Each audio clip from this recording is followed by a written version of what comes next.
حضرت اقدس حضرت مولانا طارق جمیل صاحب کے بیٹے عاصم جمیل کی ڈیتھ ہوئی اور ایک بڑی سب کو فکر لاحق ہو گئی کہ یہ کیسے ہو گیا، کیا ہو گیا۔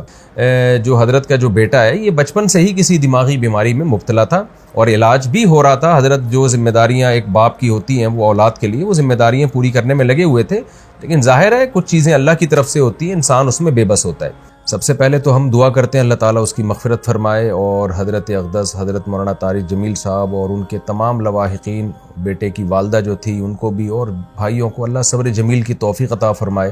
یہاں بہت سے لوگ یہ سوال اٹھا رہے ہیں کہ اتنا دیندار گھرانہ اور بیٹے نے خودکشی کر لی۔ ہر خودکشی ڈپریشن میں ہی ہوتی ہے، ٹینشن میں ہی ہوتی ہے، خوشی میں تو کوئی بھی خودکشی نہیں کرتا۔ یعقوب علیہ السلام کو ہم دیکھ لیں نا کہ ساری زندگی بیٹے کے غم میں روتے رہے مگر خودکشی کی طرف نہیں گئے۔ عمل کو خودکشی قرار دینا یہ کسی بھی طرح سے یہ بات درست نہیں ہے اور یہ ایک الزام ہے، اور اس الزام کا جواب آپ کو قیامت کے دن دینا پڑے گا۔ انسان پر کچھ کیفیات ایسی آ جاتی ہیں کہ جس میں وہ اپنے قول و عمل کا ذمہ دار نہیں ہوتا، اور اس کے قول و عمل پہ اس کو نہ گناہ ملتا ہے، نہ اس کو دنیا میں سزا ملے گی، نہ آخرت میں سزا ملے گی۔ یہ وہ جب ہے جب انسان کی دماغی صلاحیت کام کرنا چھوڑ دے۔ طلاق آپ کو معلوم ہے کتنا حساس معاملہ ہے، شدید غصہ میں بھی اگر انسان ہو تو طلاق واقع ہو جاتی ہے۔ ثلاث جدہن جد وہزلہن جد، اس حدیث کی روشنی میں۔ مفتی طارق مسعود کے بیانات کے لیے مفتی صاحب کے آفیشیل چینل مفتی طارق مسعود سپیچز کو سبسکرائب کریں۔ بسم اللہ الرحمن الرحیم، نحمدہ ونصلی علی رسولہ الکریم۔ گزشتہ رات ایک بہت ہی افسوسناک واقعہ پیش آیا۔ حضرت اقدس حضرت مولانا طارق جمیل صاحب کے بیٹے عاصم جمیل کی ڈیتھ ہوئی اور ایک بڑی سب کو فکر لاحق ہو گئی کہ یہ کیسے ہو گیا، کیا ہو گیا۔ اب ان کے بیٹے کا مولانا یوسف جمیل صاحب کا بیان سامنے آیا ہے کہ اس نے خود کو گولی مار کے ہلاک کیا اور ڈپریشن کا وہ پیشنٹ تھا۔ سب سے پہلے تو ہم دعا کرتے ہیں اللہ تعالیٰ اس کی مغفرت فرمائے اور حضرت اقدس حضرت مولانا طارق جمیل صاحب اور ان کے تمام لواحقین، بیٹے کی والدہ جو تھی ان کو بھی اور بھائیوں کو اللہ صبر جمیل کی توفیق عطا فرمائے اور اس بیٹے کو اس جہاں کی بھلائیاں نصیب کرے اللہ تعالیٰ، اس کے صغائر کبائر خطاؤں کو اللہ معاف کرے۔ میں جو یہ بیان ریکارڈ کروا رہا ہوں اس کا ایک بڑا مقصد جو ہے وہ ان لوگوں کو جواب دینا ہے جو اس عمل کو خودکشی قرار دے رہے ہیں، کیونکہ میں نے بھی کچھ کمنٹس پڑھے ہیں، کچھ لوگوں کے نیگیٹو کمنٹس ہیں۔ آپ کو پتہ ہے کہ دیندار طبقے کی طرف سے کچھ لوگ ایسے مخالف لوگ ہیں علماء کے، دینداروں کے، کہ ان کو موقع چاہیے ہوتا ہے پروپیگنڈا کرنے کا۔ ہمارے ہاں یہ بات مشہور ہے الحمدللہ، ہمارے ہاں دیندار طبقہ چاہے علماء کا ہو، قراء حضرات کا ہو، حافظوں کا ہو، الحمدللہ ان میں خودکشی کا ریشو نہ ہونے کے برابر ہے، ان کے گھروں میں بھی اور ان کے خود ان میں بھی کوئی بھی خودکشی نہیں کرتا۔ اور یہ بات بڑے فخر سے بیان کی جاتی ہے کہ قاری حضرات کی تنخواہیں دیکھیں، آپ ائمہ کرام کی تنخواہیں دیکھیں، ان کے مسائل دیکھیں، اس کے باوجود وہ خودکشی کی طرف نہیں جاتے، اس لیے کہ اللہ نے ان کو صبر دیا ہے۔ اور یعقوب علیہ السلام کو ہم دیکھ لیں نا کہ ساری زندگی بیٹے کے غم میں روتے رہے مگر خودکشی کی طرف نہیں گئے۔ تو یہاں بہت سے لوگ یہ سوال اٹھا رہے ہیں کہ اتنا دیندار گھرانہ اور بیٹے نے خودکشی کر لی۔ اس کا جواب مولانا یوسف جمیل صاحب کی طرف سے الحمدللہ آ چکا ہے کہ وہ بھائی ڈپریشن کا پیشنٹ تھا، وہ اس کو الیکٹرک کے جھٹکے دیے جاتے تھے، میڈیسن کھاتا تھا وہ، اور ڈاکٹروں نے یہ بھی ہدایات کی ہوئی تھی کہ اس کے پاس کوئی نہ کوئی رہنا چاہیے، کچھ بھی کر سکتا ہے۔ تو یہ جواب میں سمجھتا ہوں کافی ہے ان لوگوں کا منہ بند کرنے کے لیے جو اس عمل کو خودکشی قرار دے رہے ہیں، لیکن آپ کو پتہ ہے جو فتنہ پرست لوگ ہوتے ہیں ان کو باتیں کرنی ہے۔ بعض لوگ یہ بھی تبصرہ کر رہے ہیں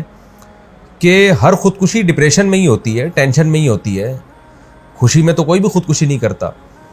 تو دیکھیں یہ ٹاپک ڈاکٹروں کا ہے، ڈاکٹر بتاتے ہیں، اور ہم نے مشاہدہ بھی کیا ہے کہ ڈپریشن دو طرح کی ہوتی ہے۔ ایک ڈپریشن تو عام لوگ جو دنیا کی محبت میں ڈپریشن میں گئے ہوئے ہیں، ایک ڈپریشن وہ ہوتی ہے جو کسی دماغی بیماری کی وجہ سے ہوتی ہے، اس میں دیندار لوگ بھی مبتلا ہو سکتے ہیں، اور اس کا کوئی علاج، اس کا علاج یہ نہیں ہے کہ اس کو صبر کی تلقین کی جائے، اس کا علاج میڈیسن ہوتی ہیں، دماغ میں کچھ کیمیکل آگے پیچھے ہو جاتے ہیں۔ ایسے بہت سارے پیشنٹ ہم نے اپنی زندگی میں دیکھے ہیں، بہت اچھے لوگوں کو جنہوں نے بڑی بڑی ٹینشنیں جھیلی ہیں، برداشت کی ہیں، لیکن وہ بیٹھے بیٹھے ڈپریشن میں چلے جاتے ہیں، میڈیسن لیتے ہیں تو سیٹ ہو جاتے ہیں، وہ دماغ کے کچھ کیمیکل ہیں جو آگے پیچھے ہو جاتے ہیں۔ یہی وجہ ہے، اور یہ نئی بیماری نہیں ہے، صدیوں پرانی بیماری ہے۔ یہی وجہ ہے کہ علماء کرام نے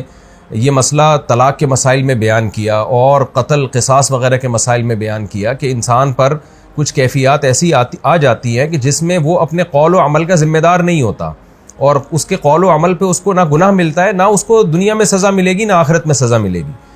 یہ وہ جب ہے جب انسان کی دماغی صلاحیت کام کرنا چھوڑ دے۔ طلاق آپ کو معلوم ہے کتنا حساس معاملہ ہے، شدید غصہ میں بھی اگر انسان ہو تو طلاق واقع ہو جاتی ہے۔ ثلاث جدہن جد وہزلہن جد، اس حدیث کی روشنی میں۔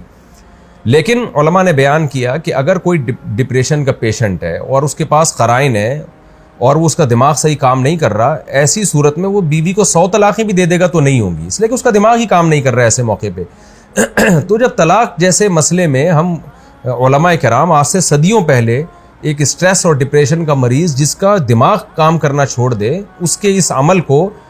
طلاق قرار نہیں دیتے، وہ زبان سے کفریہ کلمات اگر زبان سے نکالے گا تو وہ کافر نہیں ہوگا۔ حالانکہ کفر تو مذاق میں بھی اگر آپ کفریہ کلمات زبان سے نکالتے ہیں تو آپ کافر ہو جاتے ہیں، لیکن اتنا بڑا جرم بھی معاف کر دیا اللہ تعالیٰ نے اگر اس کا دماغ کام نہیں کر رہا۔ تو ایسے ہی خوب سمجھ لیں کہ ایسا ڈپریشن کا مریض اگر کسی کو قتل کر دیتا ہے یا اپنے آپ کو قتل کر دیتا ہے تو وہ نہ دنیا میں مجرم ہے، نہ اللہ کے ہاں وہ مجرم ہے۔ اس میں ملامت کرنا اور کسی کو برا بھلا کہنا یا کوئی نیگیٹو باتیں کرنا، یہ جو باتیں کرنے والے لوگ ہیں وہ مجرم ہو جائیں گے۔ تو ایک ڈپریشن وہ ہوتی ہے جو دنیا سے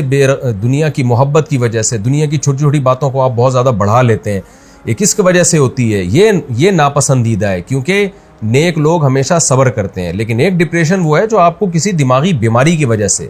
تو یہ بچپن سے اس کی جو ہمیں تحقیقات سے معلوم ہوا ہے کہ یہ